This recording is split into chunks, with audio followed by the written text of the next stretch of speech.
อ่าพี่น้องมากับทักทายสบายดีกันตอนบ่ายโมงแดดต้อฮ้อนอากาศฮ้อนมานี่พี่น้องเอ้ยบอลี่เนาะพี่น้องเนาะเดินทางมาหาน้องคนหนึ่งที่เพิ่นอ่าเลี้ยงลูกน้อยอยู่กับเอื้อย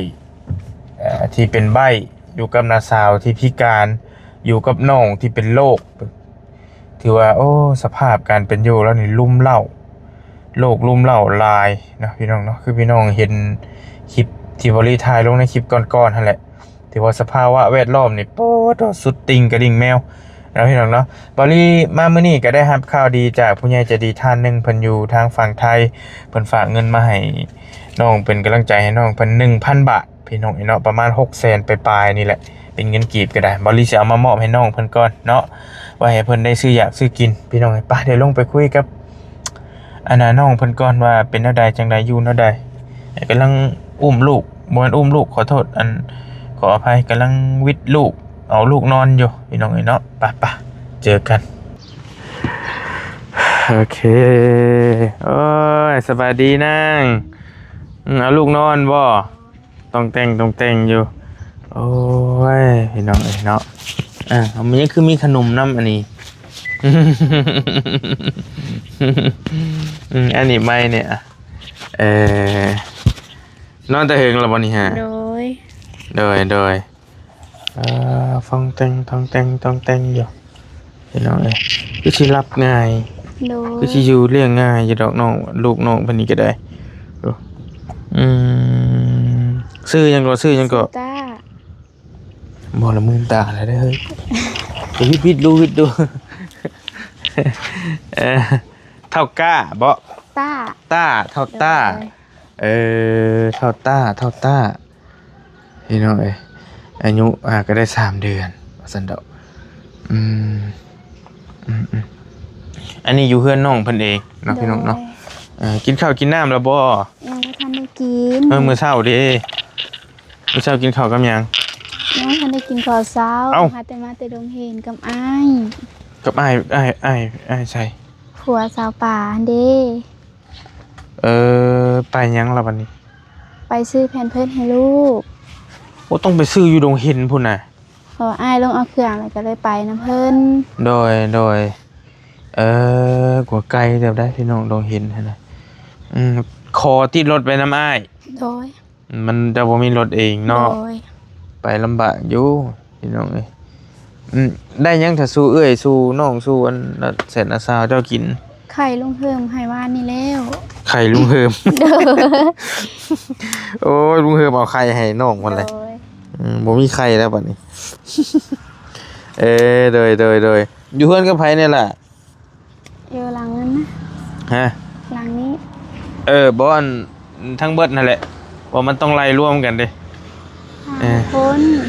ตอนนี้หั่นน่ะโดยอันน้องเจ้าไปไสผู้ป่วยเพิ่นไปลิ้นแล้วก็บ่อยู่ถึงว่าเราเจ็บหั่นก็ได้เนาะไปตลอดโดย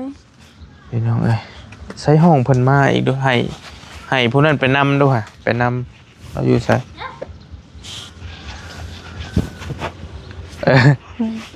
ไปนำมาดะอยู่ไสไอเห็นอยู่พุ่นกินนี่นะอยู่พุ่นเจ้าไปนำเลยเจ้าไปนำไปนำน้องเพิ่นมาอยู่นำกันพี่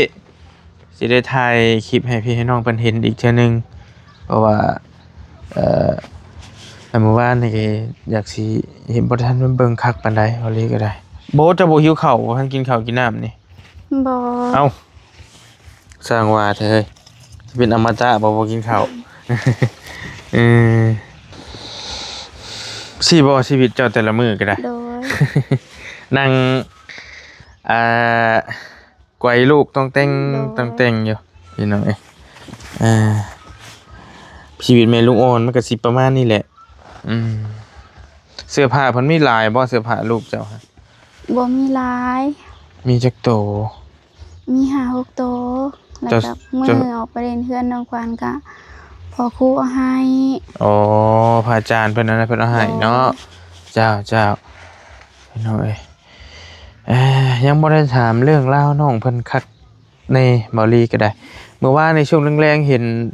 พ่อเรามาอยู่พ่อเฒ่าเราหั่นแหละแต่ว่ายังบ่มีโอกาสได้คุยกับเรา พิ่นก็อยู่ในเฮือนฮะ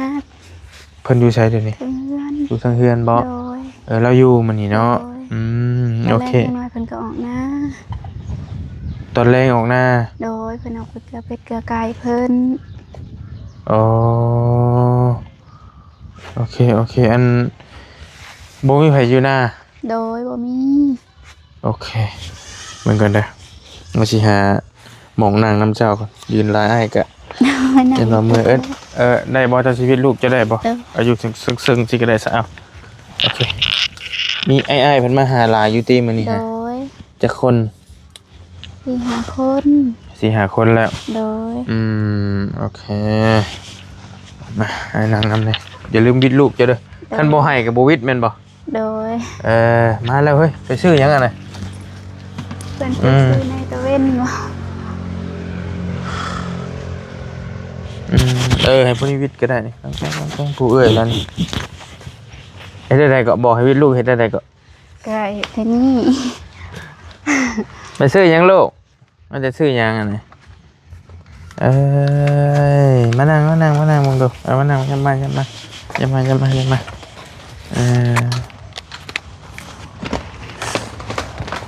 สบายดีเด้อสบายดีเด้อเจ้าบ่เจ็บบ่เวลาเจ้านั่งแบบนี้ลูกบ่เจ็บบ่อันที่หน้านี่ก็แม่นบ่เนาะ บ่ อันนี้นี่ก็เป็นแต่เกิดคือกันนี่ โดย หน้ามันเป็นลายผิวหนังกระเตกก็ธรรมดาดอกอันนี้มันยามหนาวเด้ โดย เอาบ่ได้ทาของทาครีมทาหยังเลยแต่ว่าตัวนี้รังแคพร้อมนี่น่ะ โดย บ่ได้ซาหัวไอ้เบิ่งทรงนี่ บอกให้เพิ่นทราบเพิ่นก็บ่ทราบ ยามหนาวช่ำเนาะเบิ่งอาจจับมันยังซะนี่คือ ท้องเพิ่น ต้องกินลายชื่อบ่ตัวนี้ก็เดียวว่าใครทั้งหน้าพร้อมซั่นดอกเอ้ยผู้นี้ชื่อคือกันกับบอลลี่นะพี่น้องเอ้ยชื่อนางลี่ชื่อน้องลี่นางลี่คือกันแต่ว่าผู้น้องเพิ่นนี่ชื่อนางลอย โดย ผู้ลืมผู้น่ะ รถ นางโลดโอเคอันนี้ขึ้นขี้คู่มือเนาะ โดย หัวเราะอีกฮู้บ่นี่ครับเฮาเว้ากันนี่เพิ่นฮู้บ่ เพิ่นบ่ฮู้เพิ่นก็หัวไปเห็น เฮาหัวนำคันเพิ่นอยากเข้าบ่เพิ่นเว้าจะได้หิวอยาก เหงือกหัว หิวอยากบ่ แกว่งหัว เพิ่นเฮ็ดกินเองบ่เฮ็ดกินได้อยู่บ่สมมุติว่าป้าให้เราอยู่ผู้เดียวเราก็ได้อยู่เนาะผู้ใบนี่เนาะ โดย แต่ว่าผู้นั้นสิบ่ได้ไอ้เบิ่งผู้น่ะสาวเจ้านี่คันกรณีว่ามีไข่ต้มมีไข่ทอดแล้วมาป้าไว้ใกล้ๆแล้วหั่นเราก็สิพอกินเองได้อยู่บ่ ได้อยู่พุ่นน่ะเนาะ โดยได้ก็พอแห้ง มันสิสั่นจับเข้าปากก็สั่นไปเลยเนาะ โดย โอ้ยก็เข้าใจอยู่พี่น้องเอ้ย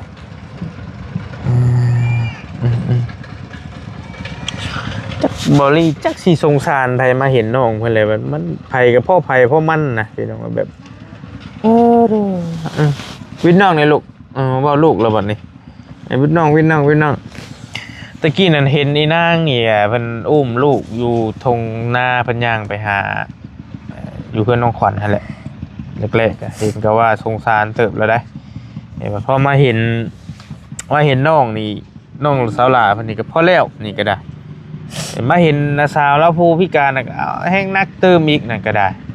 พี่น้องเอ้ยเห็นผู้ใบ้นี่อีกโอ้สิว่าจังได๋โทรบอกผัวเจ้าอยู่บ่เพิ่นคุยกันอยู่บ่ โท พอน้องมันมีลูกมีผัวอยู่พี่น้องบ่ได้แม่นว่าเป็นแม่ห้างนางไม้หรอกแต่ก็บอกเพิ่นให้เข้าใจนี่เด้อยามว่าเพิ่นบ่เข้าใจเพิ่นก็ฮู้อยู่ติเพิ่นจักอยู่ติ จ้าเพิ่นก็ถาม โดย ยันว่าเพิ่นบางคนเราบ่เข้าใจก็มันสิอันนั้นกันยันมีปัญหากันนั่นแหล้วแต่ว่าก็ส่วนหลายเพิ่นก็จักกี่ดอกพี่น้องเอ้ยเจ้าเอาผัวในไสก็เจ้าวันมาในบ้านเดียวนี้ บ่เป็นคนบ้านโคกกลาง โอเคอยู่แม่นแหละเนาะอีทั้งซุยพุ่นเนาะจะเว้ามื้อนั้นเนาะอืมไปเห็นกันอยู่ไส น้ำเฟซ ลมกันในเฟซ โดย โดยแล้วก็ยังได้มาอยู่น้ำกัน โดย และน้องพนี่ยังบ่ได้แต่งงานนะตามที่คุยน้ำบอลี่นะยังบ่ได้มีงานแต่งยังบ่ได้มีหยังทั้งนั้นแหละยามใดสิกะว่าสิได้แต่งได้แปลงได้หยังกัน มีเครื่องสมสมาก็ว่าเดือน4ปีนี้เดือน4สิมานี่ เดือน4สิฮอดนี้ โดย ตื่นแล้วบ่ใส่ส่งอยู่ติใส่ส่งอยู่เนาะ ใส่แล้ว โอเคอันทั้งน้องพนี่เป็นฝ่ายยิ่งอาจจะบ่มีค่าบ่ได้เสียค่าชิ้นสอดบ่ได้เสียค่าหันค่านี้แต่ว่าต้องมีเครื่องสมมา โดย ไปสมมาทั้งปู่ทั้งย่าทั้งญาติพี่น้องทั้งเพิ่นทั้งเฒ่าแก่ทั้งญาติพี่น้องของผัวนะพี่น้องเอ้ย โดย เช่นสินไหม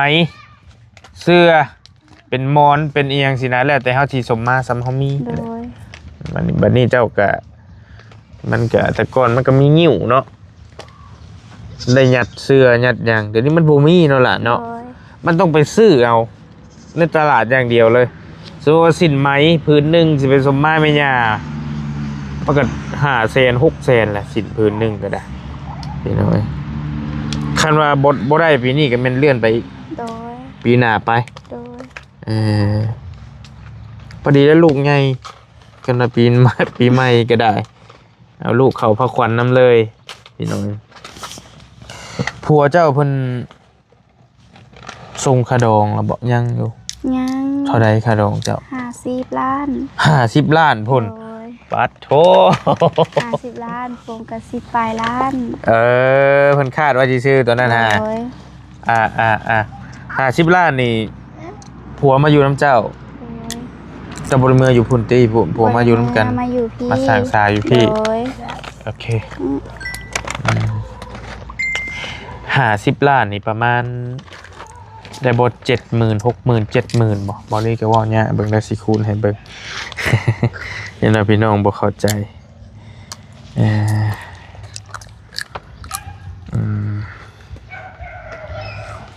70,000ประมาณ75,000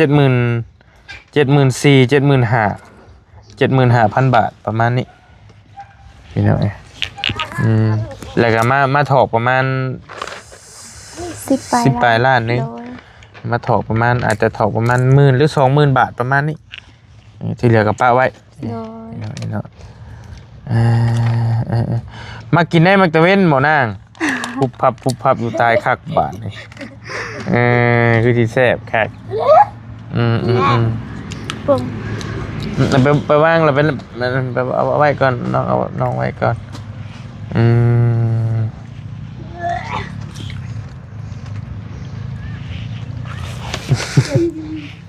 เดี๋ยวก่อน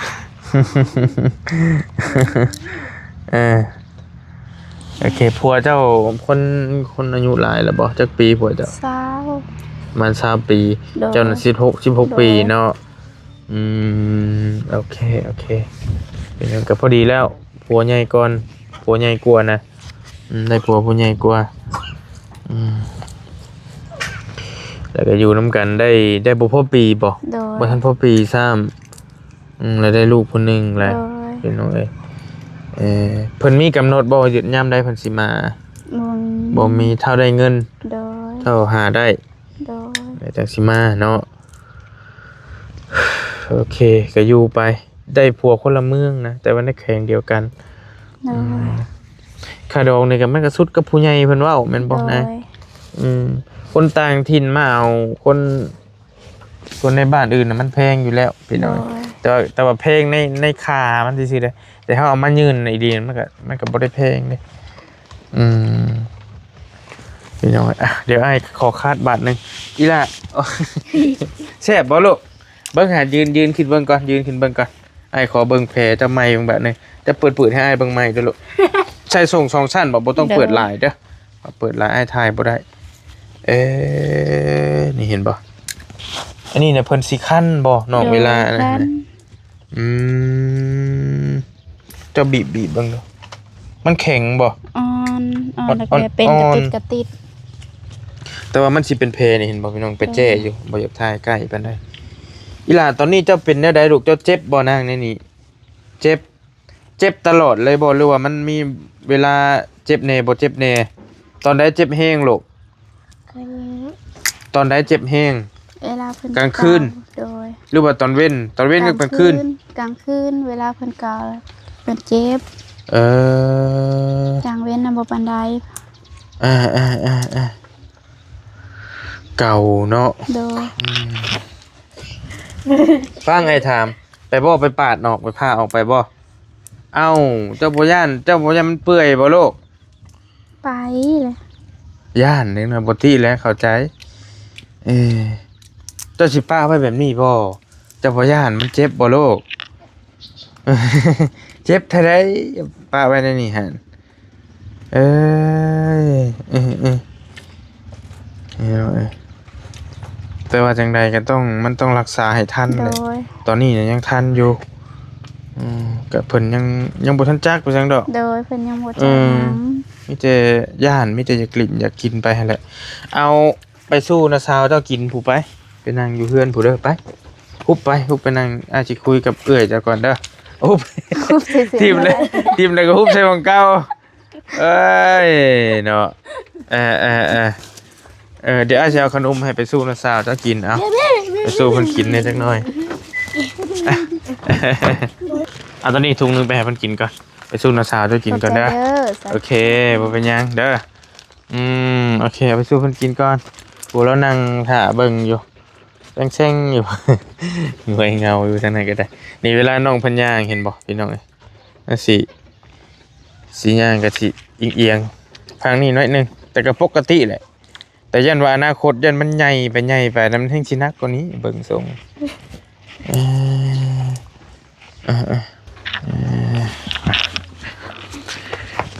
โอเค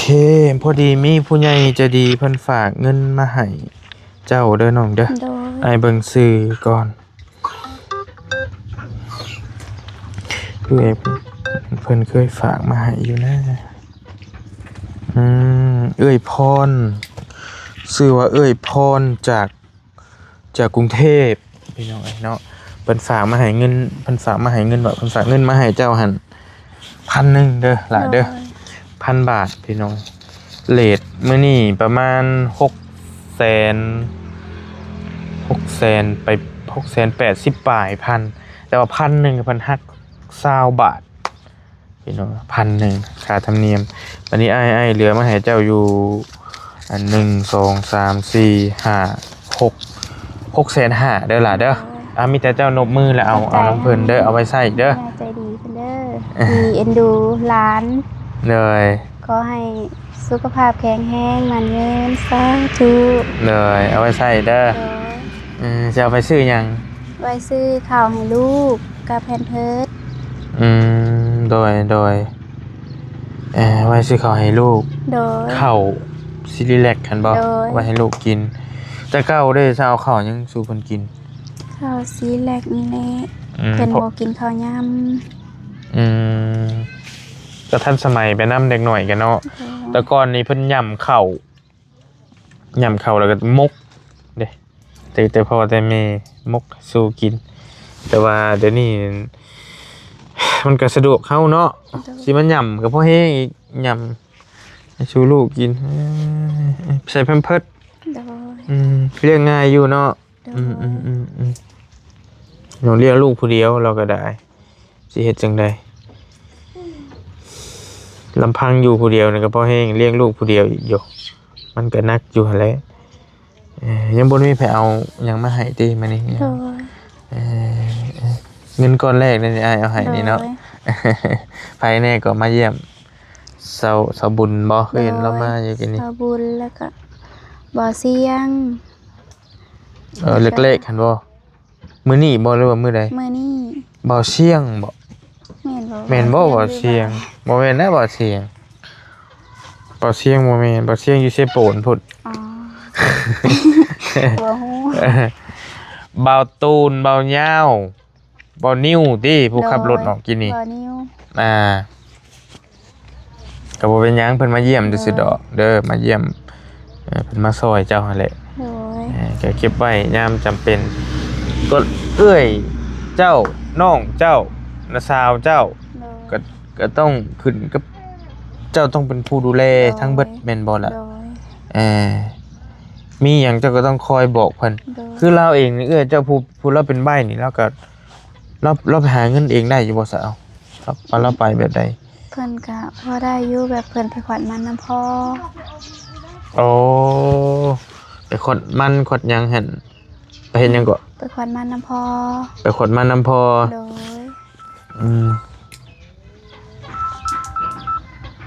โดยแม่นแล้วกำลังคุยกับเพิ่นน้องเพิ่นอยู่เบิดทุกคนเจ้า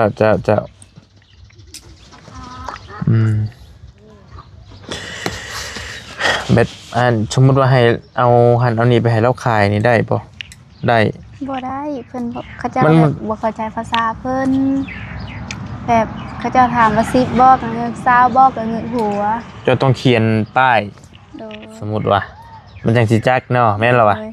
ถุงละ 10,000 โดย เขียนเน็บให้เราเท่านั้นได้เป็นอ้ายเบิ่ง ได้ คันเจอผู้ชัดซื่อเนี่ยก็เจ้าก็สิเอาให้บางคนก็อาจจะ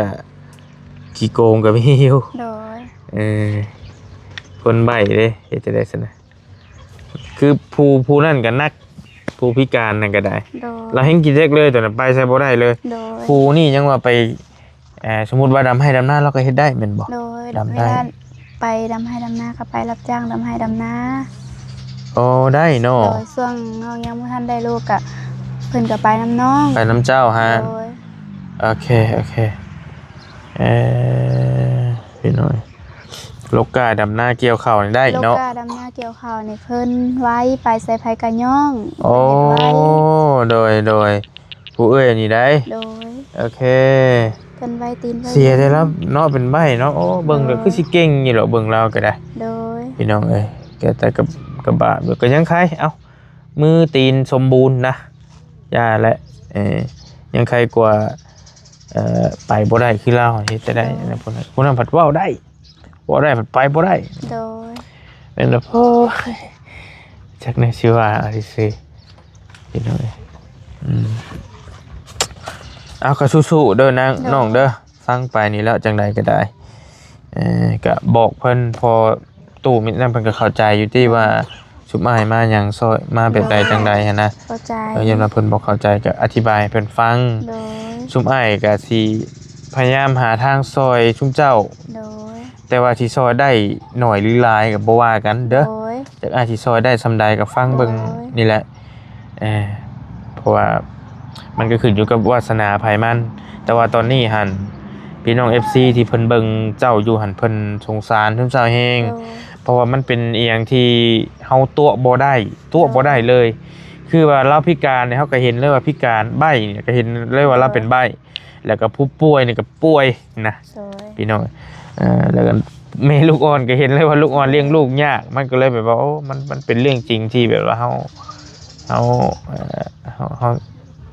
ข้ามบ่ได้นะมันตัวบ่ได้นะคันสมมุติว่าน้องเพิ่นตัวว่าเฮาทุกข์เฮายากนี่เฮายังว่ายังบ่อยากเชื่อปานใดอันนี้มันเห็นกันเลยจะๆเลยพิการก็ไปบ่เป็นฉะนั้นน้องเน่งอย่างนี้มันก็มีความสุขอยู่บ่เจ้าอยู่แต่ละมื้อก็ ก็บ่มี อ้ายเบิ่งนี่คือมันสิ เดียวไปทั้งไหลก็ว่าพอแฮงเด้พี่น้องเอ้ยเจ้าคิดนำหยังหลายกว่าหมู่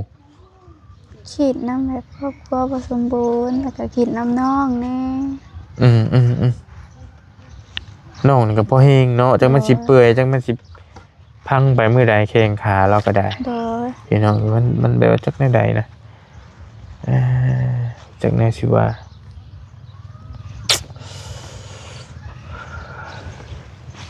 บ่เอาแล้วล่ะเอ้ย โดย คิดซะว่าผู้นักกว่าเจ้าก็ยังมีเฮ็ดจะได้ซะนักกว่าเรานี่ก็ยังมีนักคือหยังบ่มีดินอยู่ โ โดย บ่มีไฟบ่มีน้ำบ่มีเฮือนเจ้าจังว่ายามันเก่าก็ยังพอมีสด โดย ดินยังพอมีอยู่เด้บางคนก็ทุกข์เกือนแต่ดินก็บ่มีหยังก็บ่มีจักอย่างเลยนะแต่บางคนก็ยังดีถ้าบ่เป็นโรคเป็นภัย โดย แต่วันนี้เป็นน้องเพิ่นเนี่ยมันหลายอย่างลุ่มเล่ากวยลูกก่อนห่วงน้ำลูกห่วงน้ำเต้าแน่พี่น้องจักสิแนวใดหาเงินหาอยู่หากินแบบใดน้องเน่งคันเลี้ยงง่ายอยู่กับใครอยู่ดอกลูกเต้าหายมันยังมาคืนกับปวดหัวเพราะให้ พี่น้องไอเห็นเจ้าไห้น้ำไอเตียงมาหาเมื่อวานเนี่ยก็โอ้ยก็บาปเห็นอะไรก็ได้ให้พี่ลึกพี่น้องให้น้ำเมย์บอกให้น้ำเมย์เน่ให้น้ำการชีวิตการเป็นอยู่เน่กับปันนั่นพี่น้องอันพอน้องพอนน้ำบอลลี่ว่าจำได้อยู่ในทงนาแหละเพิ่นแบบว่าเป็นเมเสียเมใจขาดนะโบเห็นทอดเมครับว่าอะไรแล้วก็เมเท่าได้เห็นอยู่ว่าเมเท่าได้เห็นแม่เฒ่าเพิ่นเสียกลางคืนตอนสิแจ้งบ่ายโมงเป็นโรคแล้วคือกันบ่นั่นก็ได้โดย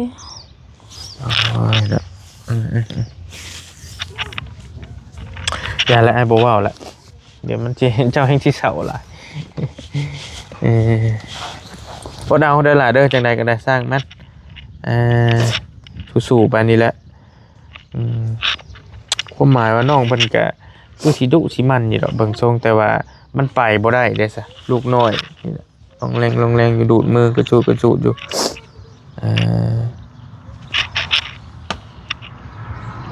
ครอบครัวก็บ่สมบูรณ์อ้ายเอ้ยน้องสภาวะแวดล้อมมันก็บ่ได้อย่างจักอย่างเลยนะมีแต่แนวเจ็บแนวเป็นอดเอาน้องอดเอาสู้ๆเฮ็ดจะได้นอนพุ่นแล้วว่าเมื่อคืนนี้ก็ได้ประตูบ่มีเนาะนี่คือปึ้งอยู่เนาะบ่มีที่ก็โอ้ยประตูหน้าต่างพอแล้วบ่ให้พอแล้ว ขนาดว่าน้อยเดียวนึงได้นี่พี่น้องว่าสิถามต่อมันไปบ่เป็นแล้วบัดก็บาปอีหล่าเพิ่นให้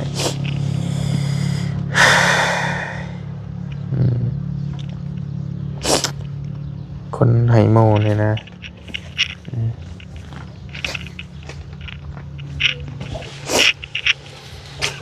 นี่โอ้ยเป็นวัดช่ำบ่อนะไปเช็ดนั่นให้ลูกก่อนไปเช็ดให้ลูกก่อนไปโอ้ยนั่นนะมีเนี่ยผ้าเช็ดมุกให้ลูกก่อนโอ้ยพี่น้อยเข้าใจเลยนะเข้ามาเป็นแม่ลูกอ่อนเพราะว่าลี่กับพานจุดนี้มากคือกันเลี้ยงลูก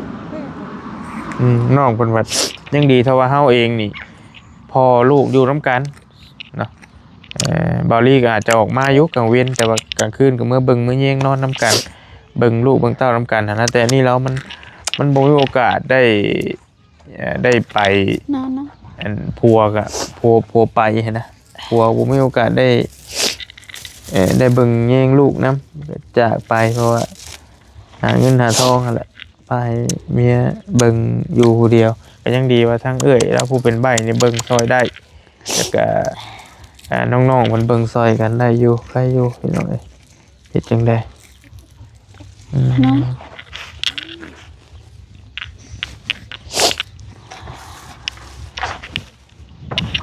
ใครเนี่ยอยู่บ่ลูกเจ้าเสียงเพิ่นยังแหมอยู่ยังมียากินอยู่ติโดย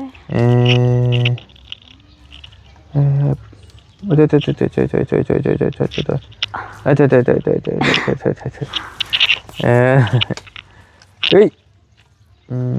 ไผตั้งชื่อให้เพิ่นแม่เฒ่าเพิ่นเฒ่าตาพี่น้องเอาประมาณนั้นเด้อน้องเด้ออ้ายสิไปหา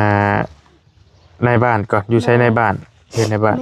เรือนหลังนี้แหละหลังนี้เลยโดยเอ้าให้ว่าให้ใกล้เข้าบ้านนี่เรือนป้าลุงเป็น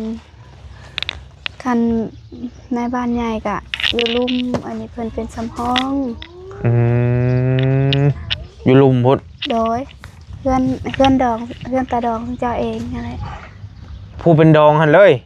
บ่เพื่อน ใกล้ๆกัน เพื่อหลังเพื่อนตัวนี้ต้นม่วงต้น เพิ่นอยู่บ่ เพื่อนอยู่นะ เราอยู่หน้าเพิ่น โดย โอเคผู้นี้เป็นรองเพิ่นผู้หญิงบ่ ผู้ชาย ผู้ชาย ผู้ขับรถเมื่อกี้นี่ผู้ขับรถเมื่อกี้นี่ อยู่ที่ผู้นี้ โดยอยู่ โอเคโอ้นึกว่าอยู่ไกลเสียเนาะพี่น้องเอ้ยเพราะว่าไอ้กะเพิ่นก็ฮู้อยู่ดิ โดย ฮู้อยู่ใครอยู่สัตว์ตะกี้ว่ายันว่าเพิ่นบ่จักล่ะสิบอกเพิ่นน่ะนะว่าชุมอ้ายมาหยังมาหยัง เมื่อ เพิ่ นะ น เพิ่นก็ไปบอกเขาเบานะมาหาสาวขวัญเมื่อเพิ่นก็บอกว่ายังให้ซอยทางน้องเมื่อนะเพิ่นก็ไปกับพวกเมาเมื่อนั่นแหละ โอเคใครอยู่ดอกซั่นน่ะตัวเฮาก็มาหลายแล้วก็ทีมงานมันบ่ได้แม่นแต่ทีมงานทั้งเฮาเองทั้งอื่นทั้งไกลเพิ่นก็มาแหละวันนี้แหละยันว่ามาหลายคนแหละยันว่าเพิ่นบ่จักกันนะก็ยันเพิ่นว่าเอามาหยังบ้านเมืองเพิ่นแล้วก็ต้องได้แจ้งให้เพิ่นรับรู้ก็เพิ่นรู้นำก็โอเคแล้วซั่นน่ะก็เพิ่นรู้แล้วก็ได้เห็นอันนี้คือว่าอยู่ทั้งพุทธน้องขวัญว่ะอ้ายก็บ่จักในบ้านเพิ่นว่ามันมีจักคน สอง คนมีผู้นี้ โดย ผู้นี้ห้อง โดย นั่นผู้นั้นอยู่นะ โดย โอเคบอกผู้ลงนี่ก็ได้แล้ว โดย กันว่าอันนั้นก็ได้ตอนอ้ายมาขอนะคือว่าผู้หญิงบ่เป็นผู้หญิงบ่ ผู้หญิงกับแม่ผู้ชายหญิงกับหญิงน่ะอยู่พุ่นชายน่ะอยู่พี่ผู้หญิงน่ะซ้ำห้องผู้ชายผู้นี้แบบซ้ำห้องแบบกับคือ มี ผู้นี้ ลองมี2คนเด้ โดย ลองในบ้านต้องมี2คนโอเคซั่นนะกันเป็นนั่นก็แห่งดีแล้วมีแต่อ้ายฝากเจ้านบมือขึ้นเอาไม้เด้อปากก่อนอ้ายสิเว้าให้ฟังย้ำมานิดจังหน่อยก็ได้ฝากเจ้านบมือขอบบุญขอบคุณทางเอื้อยพรเด้อเอื้อยพรเพิ่นอยู่ทางกรุงเทพอยู่ฝั่งไทยเด้อน้องเด้อฝากนบมกขอบใจเพิ่นให้เพิ่นฝากเงินมาให้เจ้า1,000เด้อ อันน่ะเอื้อยพร เอื้อยพร เด้อที่โอนเงินมาให้น้องที่เอ็นดูน้อง เจ้า ขอให้อายุมันยืนหาหยังก็ให้ได้ โด ใจ ย ได้หยังก็ให้ได้ โดย ธุ สาธุเด้อเนาะเก็บไว้ใส่ไว้ซอยเด้อน้องเด้อ โดย มีแต่อ้ายสิผู้ลุงเฮิมลงอยู่เฮือนพุทธ โดย แล้วก็เดี๋ยวอ้ายสิมาหาใหม่เด้อ โดย เดี๋ยวใจก็จังว่ากันสู้ๆน้องเอ้ย โดย สบายดีเด้อ สบายดี เลยโอเคไปโอเคพี่น้องบอลลี่ขอตัวจบคลิปปิดคลิปไปเพียงซ้ำนี้ก่อนนี่ก็เป็นสภาพเพื่อนของอีหล่าเพิ่นน้องลอยพี่น้องเนาะนี่ก็บอลลี่ได้มีโอกาสได้รับข่าวดีหรือว่าเป็นเงิน 1,000 บาทมามอบให้น้องเพิ่นประมาณ600,000ปลายๆไว้ให้เพิ่นได้ใช้ได้ซอยนะพี่น้องเนาะเอาก็ขอบใจหลายๆทางเอ้ยพรที่เพิ่นอยู่ทางกรุงเทพมหานครเพิ่นฝากเงินมาให้บอลลี่จำนวน 1,000 บาทมาฝากให้น้องเพิ่นให้เอ้ยพรเด้ออยู่ดีมีแฮงโชคมานร่ำรวยปีใหม่สุขภาพเข้มแข็งเฮงๆปังๆปรารถนาสิ่งใดก็ให้ได้สิ่งนั้นสมความมุ่งมั่นปรารถนาร่ำรวยอยู่ดีมีแฮงอย่าเจ็บอย่าจนอย่าคัดอย่าสนเดินทางไปทางใดมาทางใดก็ให้มีแต่คนรักคนแพงอยู่ดีมีแฮงร่ำรวยเด้อเด้อสาธุเนาะเอาให้เบิ่งแย่งผู้ทุกข์ผู้ยากให้เบิ่งแย่งน้องๆเพิ่นต่อไปสำหรับคลิปนี้บอลลี่ไปก่อนแล้วบ๊ายบายเจอกันใหม่คลิปหน้าสบายดีโดย